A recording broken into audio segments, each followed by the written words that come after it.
करना चाहूँगा क्योंकि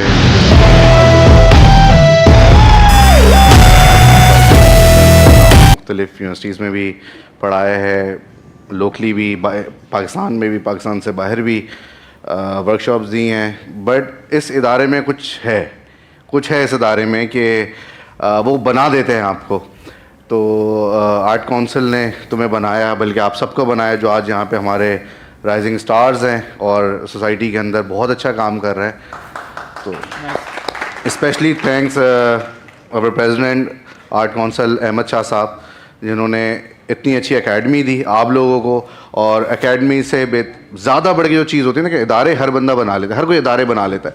इदारों को चलाना, उसकी मैनेजमेंट, उस इदारे के अंदर आपको फैसिलिटेट करना और उस लेवल पे फैसिलिटेट करना कि आपको स्कॉलरशिप दी जा रही है, आपको घरों से बुला रहे हैं, एडमिन आपको कॉल कर भाई आ जाओ पढ़ लो। क्योंकि शुरू में तो आपको होता है कि नहीं भाई हम, क्योंकि फ्री चीज़ मिल रही है ना तो आपको उसकी वैल्यू नहीं होती। वंस जब आपका फर्स्ट ईयर निकल जाता है, सेकंड ईयर निकल जाता है, फिर जब चीज़ों को समझने लगते हैं तो फिर आपको समझ में आता है कि ओह अच्छा हाँ यार मैं कुछ कर रहा हूँ, मैं कुछ बन रहा हूँ। तो ये Asad, thank you so much for inviting me. हाँ श्योर। सो सर मेरी जर्नी कुछ इस तरह स्टार्ट होती है कि बचपन से ड्राइंग वगैरह का शौक़ था, करता भी था, कार्टून्स बनाता था। तो अम्मी के एक स्टूडेंट हैं फुरकान भाई, उन्होंने वो चीज़ देखी और उन्होंने काफ़ी कुछ सिखाया, काफ़ी सारी चीज़ें उन्होंने बताई कि ये ऐसे होता है, ये ऐसे होता है, इस तरीके से होता है। तो वो चीज़ें काफ़ी हद तक पॉलिश हुई। देन फिर एक आर्ट्स काउंसिल का फेस्टिवल होता है, IM कराची यूथ फेस्टिवल, बिल्कुल, तो उसके अंदर मैंने पार्ट लिया था। देन फिर वहाँ से थोड़ा बहुत पता चला कि यहाँ पे एक एकेडमी है, बट उस टाइम पे स्कॉलरशिप नहीं थी, तो ठीक नहीं अफोर्ड कर पाता मैं, तो मैंने वो ड्रॉप कर दिया। देन फिर कुछ टाइम बाद फिर मुझे पता चला कि यहाँ पे स्कॉलरशिप अवेलेबल है। देन फिर मैंने स्कॉलरशिप पे यहाँ पे आके एडमिशन लिया और सारी चीज़ें की। बट इशू ये था कि मैं कराची यूनिवर्सिटी में BCom में एडमिशन ले चुका था, तो वो थोड़ा सा एक क्लैश हो रहा था कि मैं दोनों चीज़ें कैसे संभालूं। तो बस ये कि वो एडमिशन पर जब यहाँ पे लिया और यहाँ पे सारी प्रोग्रेस जब सब लोगों ने देखी और जिस तरीके से शुरुआत हुई, एडमिशन हुआ, एडमिशन होने के बाद यहाँ पे जो टीचर्स थे उन्होंने बहुत ज़्यादा कोऑपरेट किया। कुछ चीज़ें जो बाकी में सही नहीं थी उनको सही करवाया। और जब डिज़ाइन में आया तो डिज़ाइन में पूरा एक बताया कि ये सिर्फ जस्ट एक डिज़ाइन नहीं है, पूरा एक फ़लसफ़ा है। जो आप बना रहे हो वो लोगों के ऊपर अट्रैक्ट होता है और वो लोगों की जहनियत बताता है कि लोग क्या सोचते हैं। तो वो फिर वो जर्नी शुरू हुई। देन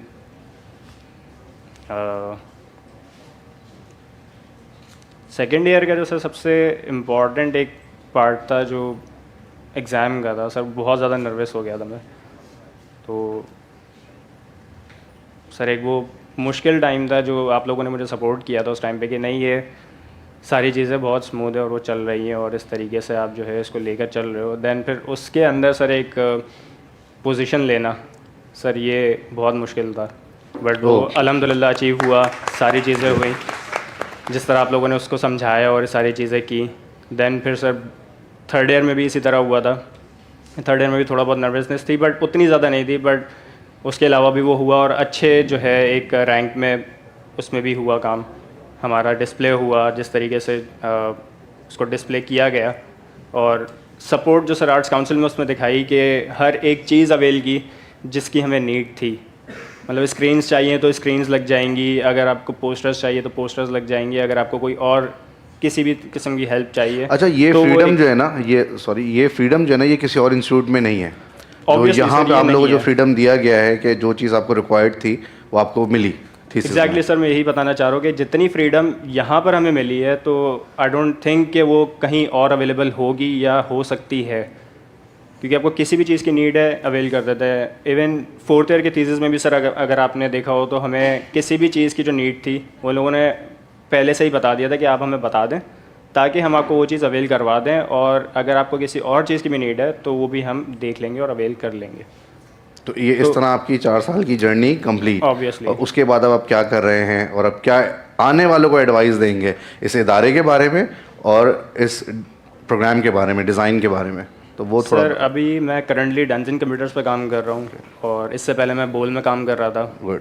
एज अ डिज़ाइनर, और डेंजिन में मैं एज ए लीड डिज़ाइनर काम कर रहा हूँ, और उनके जितने भी जो है डिज़ाइंस होते हैं वो मेरे पास से ही होके फिर आगे पब्लिश होते हैं। और इसके अलावा कंटेंट क्रिएशन कर रहा हूँ। मैं अपना स्टूडियो ओन करता हूँ ब्लर्ब स्टूडियो के नाम से, और मेरी एक दोस्त है जिनके साथ मैं क्लोथिंग ब्रांड है। मतलब बहुत कुछ हो रहा है लाइफ में। सर बहुत ज़्यादा इस तरीके से चीज़ें चल रही हैं। तो आगे के सर फ्यूचर प्लान्स भी यही हैं कि मैं चाह रहा हूँ कि इन फ्यूचर मेरा एक अपना प्रोडक्शन हाउस हो, जिसमें लाइक मैं शॉर्ट फिल्म्स बना रहा हूँ, या मैं अभी भी जो मैं शॉर्ट फिल्म्स बना रहा हूँ तो वो उसी के लिए है कि आगे जाके मैं उन सब चीज़ों को एक प्रोडक्शन हाउस में कन्वर्ट करूँ। और स्टूडियो भी जैसे इसीलिए जो है मैंने सारी चीज़ें मैनेज की हुई हैं, कंटेंट चल रहा है, शॉर्ट फिल्म्स चल रही हैं, ब्रांड्स के लिए काम चल रहा है, अपने ब्रांड के लिए भी काम कर रहा हूँ, तो ये सारी चीज़ें। बिस्मा। अस्सलाम वालेकुम। वालेकुम सलाम। जर्नी मेरी आर्ट काउंसिल की कुछ इस तरह से शुरू हुई कि मैंने अपना इंटर किया था कॉमर्स में, और मेरे वालिद चाहते थे कि मैं आगे ही कॉमर्स को ही परस्यू करूं क्योंकि वो ख़ुद भी एक अकाउंटेंट रहे हैं। लेकिन बैकग्राउंड मेरा ये है कि मेरी ननियाल और ददियाल जो एंसेस्टर्स हैं मेरे, उनका, मैं जिस कास्ट से बिलोंग करती हूँ बेसिकली चीपा, जिसका मतलब है चेपना, ब्लॉक प्रिंटिंग। तो हमारा ये काम छपाई का, ब्लॉक प्रिंटिंग का चलता आ रहा था। फिर वो नस्ल दर नस्ल ख़त्म होता गया और लोगों का इंटरेस्ट और इसको बेहतर फील्ड समझना बिल्कुल ही ख़त्म कर दिया था। लेकिन मैं बचपन में अपनी मम्मा को कपड़े स्टिच करते हुए देखती थी, तो मुझे इसमें बहुत इंटरेस्ट था डिस्पाइट अदर सब्जेक्ट्स। तो फिर जैसे ही मैंने अपना इंटर मुकम्मल किया, मुझे ये तो पता था कि मैंने कॉमर्स को आगे परस्यू नहीं करना। तो मैं काउंसिल आई। अब मैं ये सोचती हुई आई थी कि मैं प्रिंट्स बनाऊंगी कपड़ों के और वो डिजिटली काम होगा। लेकिन जिस तरह से यहाँ पे लेके चलते हैं फाउंडेशन फर्स्ट ईयर, आपको हर फील्ड से, ग्राफिक, फाइन आर्ट से गो थ्रू करवाते हैं। तो यहाँ पे जो मैंने एक्सपोजर लिया ना, तो मुझे ऐसा लगता है कि आज मैं अगर एक टेक्सटाइल डिज़ाइनर एक अच्छी फर्म में काम कर रही हूँ तो इस एक्सपोजर की बदौलत ही है। सही। और अभी आप कहाँ जॉब कर रही हैं, उसके साथ आप क्या कर रही हैं? मैं फ़िलहाल अल-ज़ुएब में एज ए टेक्सटाइल, आपने अपना कोई ब्रांड भी लॉन्च किया हुआ है, राइट? जी जी, मैं फ़िलहाल अल-ज़ुएब में एज ए टेक्सटाइल डिज़ाइनर काम कर रही हूँ। और इसके अलावा मैंने यहाँ पे फ़ाइन आर्ट से मैं चूँकि हमेशा से बहुत इंस्पायर रही हूँ, यहाँ पर आने के बाद तो ख़ास तौर पे, तो मैं फ़िलहाल अपना एक हैंडमेड ज्वेलरी ब्रांड भी, उस पर भी काम कर रही हूँ और वो लॉन्च हो चुका है।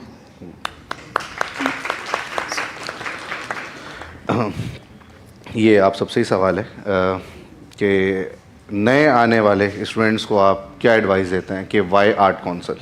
एक होता है ना कि आप जिन बैकग्राउंड से आप आ रहे हैं, तो आपने आर्ट काउंसिल क्यों सेलेक्ट किया, सबको छोड़ के? स्कॉलरशिप थी, क्या वजूहत थी? और नए आने वालों को आप क्या एडवाइस देंगे कि भाई कि क्यों आर्ट काउंसिल बेहतर है और जगहों से? कि माशाल्लाह आप सब जो है वो अच्छी जगह जॉब कर रहे हो, सिस्टम को बेसिकली जब कहते हैं ना, हमारे सिस्टम को समझ चुके हो, डिज़ाइन में हो, टेक्सटाइल में हो, सब कुछ। तो वाई आर्ट काउंसिल? शिजा।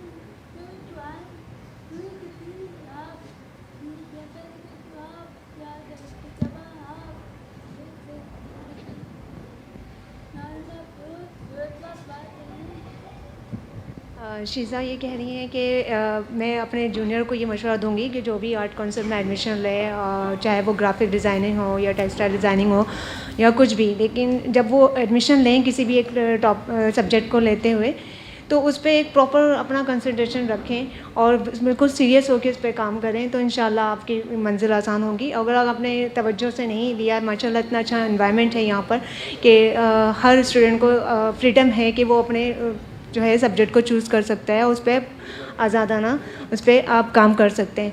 लेकिन जब आप जब काम करना शुरू करते हैं, बहुत सारी प्रॉब्लम्स आती हैं आपको, तो उस प्रॉब्लम से घबराना नहीं है। यानी कि घबरा कर एक तरफ बैठ नहीं जाना कि मैं लड़की हूँ, या मैं लड़के तो कर ही देते हैं सारे, मैं लड़की हूँ मैं नहीं कर सकती, या ऐसे प्रॉब्लम आएंगी, या ऐसा हो जाएगा, या शादी हो जाती है लोग छोड़ देते हैं बीच में। तो अपने एक जर्नी को जब स्टार्ट किया है तो इस पर मुकम्मल करके आगे चलें। और फिर अगर आपने जब यहाँ से पास आउट होकर निकलो तो उसके बाद जो है आपने इसको छोड़ना नहीं है, मतलब अपनी ज़िंदगी में आगे लेके चलें, इससे आपको बहुत प्रॉफिट होगा। ये प्रॉफिट नहीं कि आपको पैसा कितना कमाए, ये बात नहीं है, बात सिर्फ इतनी है कि आपने कितना इस दुनिया में सीखा और आर्ट काउंसिल से क्या सीखा।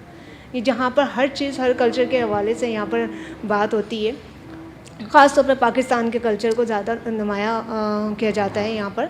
और इनको तमाम स्टूडेंट को जो है इतनी आज़ादी है कि वो आराम से जो है अपने जर्नी को लेकर चल सकें। और बाकी स्टूडेंट को मैं ये मशवरा दूँगी कि मैं एक डेफ स्टूडेंट हूँ, जो कि मैं इतने टेक्सटाइल डिज़ाइनिंग की जो इन्होंने स्किल सीखा है सब कुछ, डेफ होने के बावजूद मैंने ये सब कुछ जो है जर्नी को जो है सक्सेसफुली मैंने उसे कंप्लीट किया।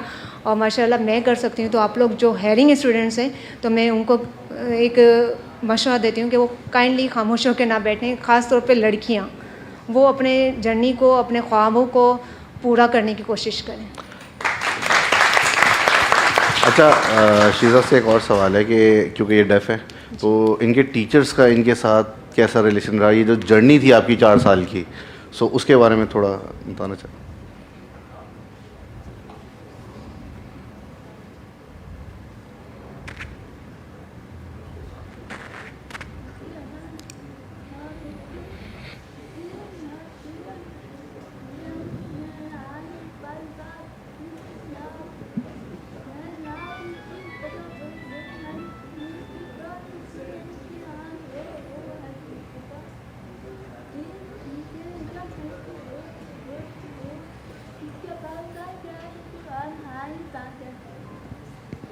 ये कह रही मैं तमाम टीचर्स का बहुत दिल से शुक्रिया अदा करती हूँ, चाहे वो कंप्यूटर के टीचर हैं सर अली हैं, चाहे सर आमिर एजाज हैं, या और भी बहुत सारे टीचर्स हैं, सर खालिद हैं, इन सारे टीचर्स जो इनके साथ ताल्लुक़ रखते थे माशाल्लाह इन सब ने इनको बहुत सपोर्ट किया। ये बजाय एक जैसे कि एक हेयरिंग स्टूडेंट है ना, वो तो सुन के सब बात समझ जाता है, लेकिन ये इनको जो है जाहिर सी बात है टीचर्स को साइन लैंग्वेज नहीं आती, तो ज़्यादातर टीचर जो है ना लिख लिख के इनसे बात किया करते थे। ये कहते हैं मेरी बहुत हेल्प करते थे, मैं कलर्स के बारे में पूछती थी तो कि ऐसा कलर करो, ऐसे डिज़ाइन करो, इसको और इम्प्रूव करो और इसको बेहतर बनाओ।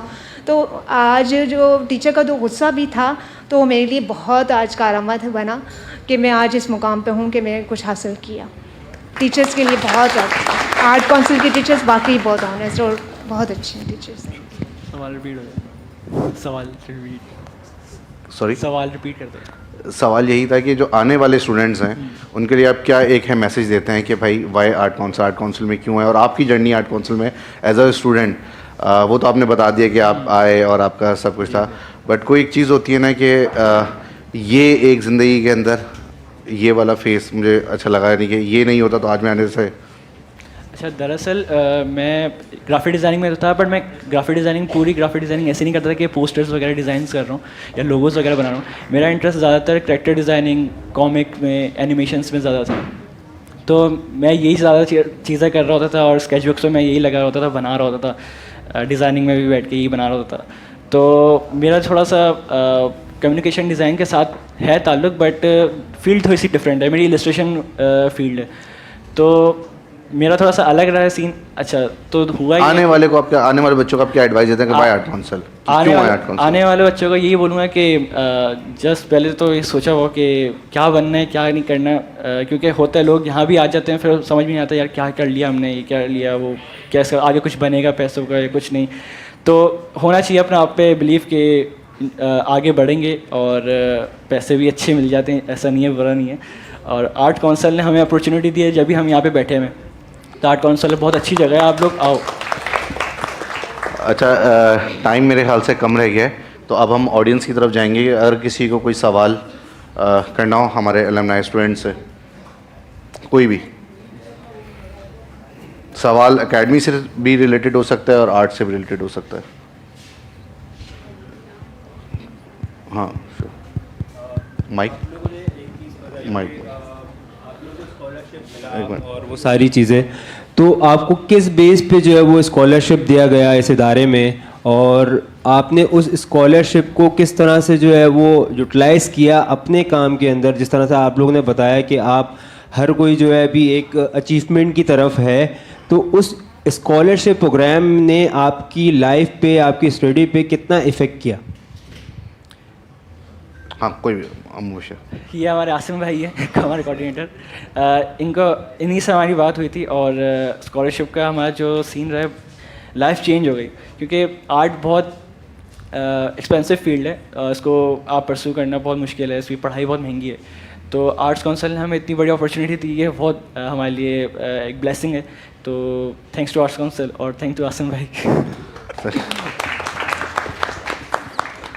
सो कोई और सवाल किसी का ऑडियंस में से कोई है?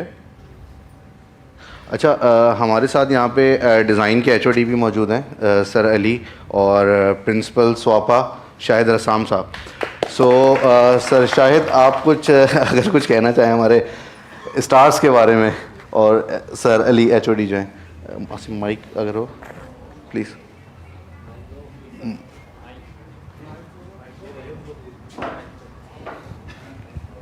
अवैस, बहुत शुक्रिया। मेरा ख़्याल है कि credit goes to you and sir Ali कि जिन्होंने बल्कि तमाम ही टीचर्स ने जिस डेडिकेशन के साथ इनको पढ़ाया है, सिर्फ पढ़ाना नहीं बल्कि इनकी मेंटोरशिप की है, मैं समझता हूँ वो बहुत अपने काबिल तहसीन बात है, और यही वजह है कि आज ये कामयाबी के सफ़र पे गामज़न है।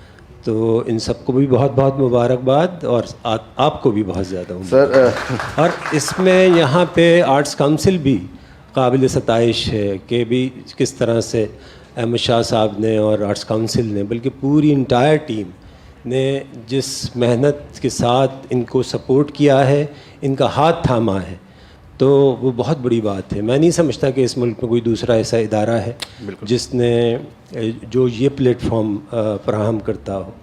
तो उम्मीद है और दुआ भी है कि इंशाअल्लाह ये कामयाबी का सफ़र जारी रहेगा। Sir Ali, HOD graphic design. Sir ji शुक्रिया वैस, मुझे बहुत खुशी हुई, बहुत अच्छी तरह बच्चे बात कर रहे थे, और मेरी उम्र गुजरी है ग्राफिक डिज़ाइन पढ़ाते हुए। सारी यूनिवर्सिटीज़ जहाँ भी मैंने पढ़ाया है सब डाइवर्सिटी की बात करते हैं, लेकिन एक्चुअली जो डाइवर्सिटी मैंने देखी है वो यहाँ आर्ट्स काउंसिल में देखी है। और सब हर जो इदारा यूनिवर्सिटीज़ हैं वो एक ख़ास सेगमेंट ऑफ सोसाइटी को कैटर कर रहे होते हैं। यहाँ पर जो बच्चे आ रहे होते हैं वो एक्चुअली मुझे लगता है वो कराची के बच्चे हैं, वो पाकिस्तानी बच्चे हैं, वो हमारे बच्चे हैं। और उनके साथ जो एक रिलेशन बना है, मैं जब आया था तो शायद आपको याद हो, मैं आया था तो मुझे किसी ने रेफ़र किया था कि आप जाएं वहाँ पे, उनको कम्युनिकेशन डिज़ाइन में ज़रूरत है, और मैं यहाँ पर आया तो बहुत हाफ हार्टेडली आया था कि जब मैं इसकी मुझे किसी ने कहा है तो बात कर लूँ, और शाहिद साहब से बात हुई तो शाहिद साहब ने कहा मैं आपको दिखाता हूँ जगह। तो जब मुझे दिखाया और मैंने एक दो बच्चों से बात की, मैंने उसी वक्त डिसाइड कर लिया कि मैं यहाँ पे ज़रूर पढ़ाऊँगा, और मैं जब से आया हूँ तो अभी तक यहाँ इसीलिए रुका हुआ हूँ कि यहाँ बच्चे बहुत अच्छे आ रहे होते हैं। और ये मैं समझता हूँ कि एक तो इसकी जिस जगह सिचुएटेड है, ये कराची में इस जगह लोकेटेड है, ये एक बहुत बड़ी बात है। और दूसरी, इसको जिस तरह से डील किया जा रहा है यहाँ पे सब लोग, मतलब अहमद शाह से लेके और आसिम और हम सब, मुझे लगता है कि सबका इसमें कंट्रीब्यूशन है, हर शख्स उसमें पार्टिसिपेट कर रहा है।